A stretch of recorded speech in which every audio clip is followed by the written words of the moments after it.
இதே கருத்தைத்தான் மறைந்த அமெரிக்க குத்துச்சண்டை வீரர் முகமது அலி தனது மகளின் ஆடை சிறிது கவர்ச்சியாக இருப்பதை பார்த்து எப்படி அறிவுரை கூறினார் என்பதை அவரின் மகள் வெளியிட்டுள்ளார். உலகில் உள்ள ஒவ்வொரு பெண்களுக்கும் எக்காலத்திற்கும் பொருந்தக்கூடிய அந்த அறிவுரை இதோ.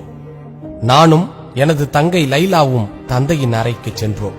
அவர் எங்களை உற்று பார்த்தார். எங்களை அருகில் அமர்த்திக் கொண்டு என் கண்களை நோக்கி நேராக பார்த்து, செல்ல மகளே, இந்த உலகில் இறைவன் மிக மிக மதிப்பு மிக்கதாக படைத்த அனைத்தும் மறைக்கப்பட்டவைகளாகவும் இன்றும் பெறுவதற்கு மிகவும் கடினமானதாகவும் தான் உள்ளது. வைரங்களை எங்கே எடுப்பாய்? அது பூமியின் ஆழமான பகுதியில் மறைக்கப்பட்டதாகவும் பாதுகாக்கப்பட்டதாகவும் தான் வைரங்கள் உள்ளன. முத்துக்களை எங்கே எடுப்பாய்? கடலில் ஆழமான பகுதியில் அழகான சிப்பிக்குள் மறைக்கப்பட்டதாகவும் பாதுகாக்கப்பட்டதாகவும் தான் முத்துக்கள் உள்ளன. தங்கத்தை எங்கே எடுப்பாய்?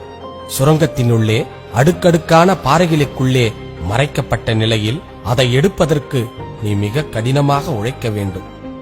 என்னை உற்று நோக்கியவராக உன்னுடைய உடல் புனிதமானது.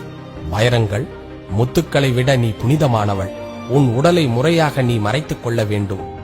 பெண்களின் உடலமைப்பு என்பது இறைவன் தந்த பொக்கிஷம். பொக்கிஷங்களை பொத்தி பாதுகாப்பதே அறிவார்ந்த செயல். அதை விடுத்து பொக்கிஷம் உள்ள வீட்டை திறந்து போட்டால் மற்றவர்களால் உங்கள் பொக்கிஷம் சூறையாடத்தான் படும்.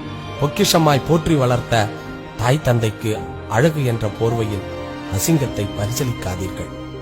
இன்று 90% விளம்பரங்களில் பெண்களுக்கு சம்பந்தமே இல்லாத பொருட்களில் கூட பெண்கள் வியாபார பொருளாக அரைகுறை ஆடைகளுடன் காட்டப்படுகின்றனர். இவைதான் பெண்கள் பெற்ற முன்னேற்றமா? ஆண்கள் பார்த்து ரசிக்கும் பொருளா பெண்கள்? நம்மை நம் கலாச்சாரத்தை விட்டு மெதுவாக வெளியே நகற்றி காமம், பாலியல் போன்ற வார்த்தைகளை சகஜமான வார்த்தைகளாக மாற்றி பெண் உரிமை என்ற பிம்பத்தை நல்ல பண்பாடும் கலாச்சாரம் மிக்க நம் சமூகத்தில் ஊடுருவச் செய்து பெண்ணியவாதிகள் என்ற போர்வையில் நமது பெண்களை திசை மாற்றி இத்தகைய ஆடை கலாச்சாரத்தை மாற்ற துடிக்கின்றனர். உளவியல் ரீதியாக மிகப்பெரிய குழப்பத்தை நம் சமூக பெண்களின் மத்தியில் ஏற்படுத்திவிட்டனர். இதை நாம் இப்படியே விட்டுவிட்டோம் என்றால் நாளைய சமூகம் மிகப்பெரிய சீரழிவை சந்திக்கும். அன்பார்ந்த தாய்மார்களே, அக்காக்களே, தங்கைகளே, இதை கவனத்தில் வையுங்கள். ஆடைதானே என்று கவனமாக இல்லாமல் இருந்தால் அதன் பின்விளைவு மிக ஆபத்தானவை. குழந்தையிலிருந்து ஆடை கட்டுப்பாடுகளின் அவசியத்தை புரிய வையுங்கள். மானம்தான் முக்கியம் என்று நம் முன்னோர்கள் சொன்னதை இன்று மறந்துவிட்டோம்.